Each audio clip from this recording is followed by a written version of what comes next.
মদিনার পার্শ্ববর্তী একটি এলাকায় একজন মহিলা মৃত্যুবরণ করলে অপর এক মহিলা তাকে গোসল দিতে লাগলেন। যে মহিলা গোসল দিচ্ছিল তার হাত যখন মৃত মহিলার উরুতে পৌঁছালো, তখন সে আশেপাশে বসা 2-4 জন মহিলাকে বলে উঠল, হে আমার বোনেরা, তোমরা কি জানো এই যে আজ মহিলা আজ মৃত্যুবরণ করেছে, তার তো অমুক পুরুষের সাথে অবৈধ সম্পর্ক ছিল। গোসল প্রদানকারী মহিলা যখনই এই কথা বলল, অমনি সাথে সাথে অলৌকিকভাবে তার হাত মৃত মহিলার উরুর সাথে আটকে গেল। পাশের মহিলারা ওই মহিলার হাত ছুটানোর জন্য অনেক টানাটানি করল, কিন্তু কিছুতেই ছুটাতে পারল না। বেশ জোরাজুরি করাতে হাতের সাথে উরুও চলে আসতে লাগলো।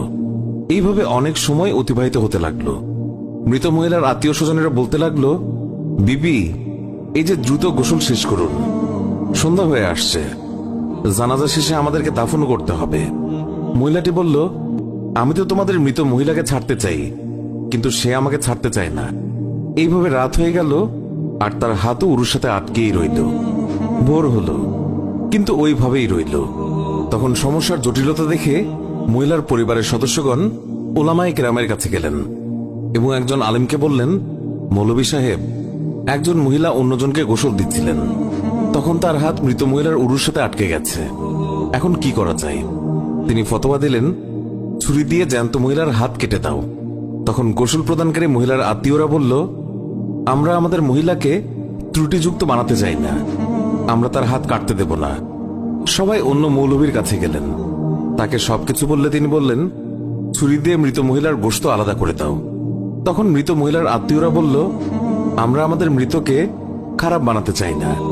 এইভাবে 3 দিন 3 রাত অতিবাহিত হয়ে গেল। প্রচন্ড গরম ছিল, সূর্যের তাপ ভয়াবহ রূপ ধারণ করল, ফলে দুর্গন্ধ ছড়াতে লাগলো। আশেপাশের অনেক এলাকায় খবর ছড়িয়ে পড়ল। সবাই ভাবল, এখানে তো সমাধান হচ্ছে না, চলো মদিনায় যাই। সেখানে তখন ইমাম মালিক রহমতুল্লাহ আলাই প্রধান কাজীর মর্যাদায় ছিলেন। লোকেরা মালিক রহমতুল্লাহ আলাইয়ের দরবারে পৌঁছে বলল, হযরত, একজন মহিলা অপর একজন মৃত মহিলাকে গোসল দিচ্ছিলেন, তখন তার হাত মৃত মহিলার উরুর সাথে আটকে গেছে, ছাড়ানোই যাচ্ছে না। 3 দিন হয়ে গেছে, এখন কি ফতোয়া?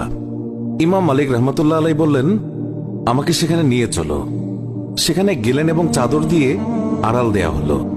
তারপর পর্দার ওপাশ থেকে দাঁড়িয়ে গোসল প্রদানকারী মহিলাকে তিনি বললেন, বিবি, যখন তোমার হাত আটকে যায় তখন তুমি কিছু বলনি তো? মহিলা বলল, আমি শুধু এইটুকুই বলেছি, এই যে মহিলা মৃত্যুবরণ করেছে তার তো অমুক পুরুষের সাথে অবৈধ সম্পর্ক ছিল।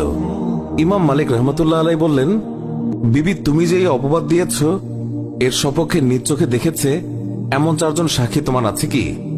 মহিলা বলল, না। তখন ইমাম মালিক বললেন, ওই মহিলা তোমার সামনে স্বীয় পাপের স্বীকারোক্তি দিয়েছে কি? মহিলা বলল, না। তখন বললেন, তবে তুমি কিসের ভিত্তিতে অপবাদ দিলে? মহিলা বলল, আমি তো এই জন্য বলে দিয়েছি যে মৃত মহিলা কলস উঠিয়ে অমুকের দরজার সামনে দিয়ে যাচ্ছিল। এই কথা শুনেই ইমাম মালিক রহমতুল্লাহ আলাই সেখানে দাঁড়িয়ে পুরো কোরআন শরীফের প্রতি দৃষ্টি দিলেন এবং বললেন, কোরআন শরীফের মধ্যে এসেছে, যারা সতী সাধ্যের প্রতি অপবাদ আরোপ করে অতঃপর সপক্ষে 4 জন পুরুষ সাক্ষী উপস্থিত করে না, তাদেরকে 80টি বেত্রাঘাত করো। সূরা নূর আয়াত 4।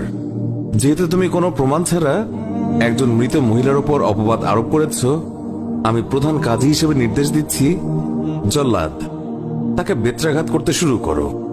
জল্লাদ তাকে প্রহার করতে শুরু করলো। তাকে বেত্রাঘাত করা হচ্ছিল। 70টি বেত্রাঘাত মারা হলেও হাত পূর্বের মতো আটকেই রইল। 75টি বেত্রাঘাতের পরেও পূর্বের মতোই রইল। 79টি বেত্রাঘাতের পরও হাত উরুর সাথে আটকেই রইল। অতঃপর যখন 80টি বেত্রাঘাত সম্পন্ন হল, অমনি হাত উরু থেকে এমনিতেই পৃথক হয়ে গেল। আল্লাহ আমাদের সবাইকে হেফাজত করুন, অন্যের গীবত গাওয়া থেকে মুক্ত করুন, আমিন। আল্লাহু আকবার। আল্লাহ পাক আমাদের সবাইকে হেদায়েত দান করুন।